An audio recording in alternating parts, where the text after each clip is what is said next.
Om Sri Ramanaya. Some questions from Aham Sphurana. The question is, what is this I? I, is it the same as Jnana? Bhagavan said, no. I is the stage before the Sajastiti of the Jnani. It is known as aham sphurana.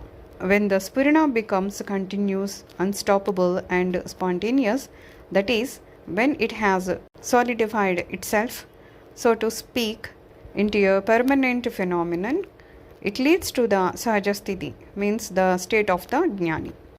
In Vedantic parlance, aham sphurana is known as vritti jnanam. It may otherwise be known as cosmic consciousness. It is called cosmic because the mind in that state is in a generic form. That is, it is not held captive by the aham vritti, that means I thought, for the duration of the experience.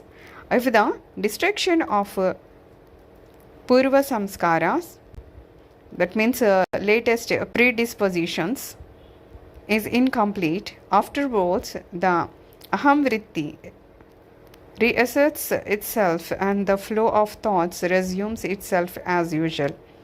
The sphurana, when held on to continuously, weakens the aham vritti, which alone is the cause of the hridaya grandhi, means not between the sentient and the insentient, that is the ego, and bestows mukti, means freedom from embodiment and future births.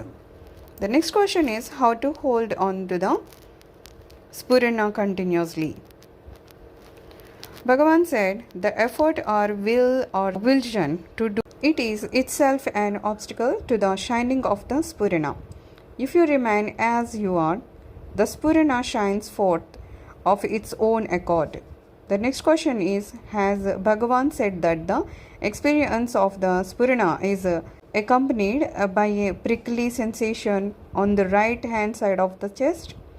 Bhagavan said, leave alone the physical sensation. It might be brought about by the sphurana. But it is profitless to think that merely having experienced the sensation means that you have accomplished something. The important thing is to always remain in the state of effortless and volitionless thoughtlessness.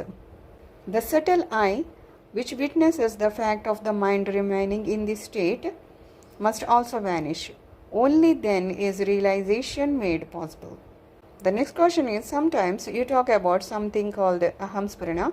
Is this the same as cosmic consciousness?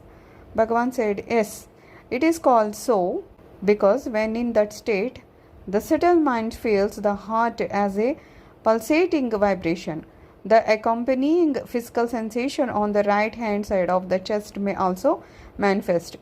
But this sensation on the whole is not worthy of any deep consideration. It only serves as an indication that the mind, through long practice, has become largely subtle and serene. It is a symptom of progress, but should not itself be mistaken to be the goal. The important thing is for the mind to always remain in its native state of effortless and visionless absence of thought. The next question is, when I investigate who am I feel an intense throbbing sensation in the heart center, which Sri Bhagavan talks about on the right hand side of the chest. It is like a sensation that a person would have who is overwhelmed with emotion.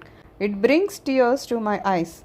Every time I investigate who am I am drawn in this center. Is it enough to hold on to this sensation? I ask this question because I have heard that it is Bhagavan's opinion that although concentration on this heart center is a beneficial spiritual experience, it is not the same as vichara, and I do not want to get sidetracked into doing anything that is not explicitly vichara. I am particularly anxious to get emancipated in this birth. Bhagavan said, instead of trying to hold on to such sensation, remain unreactive.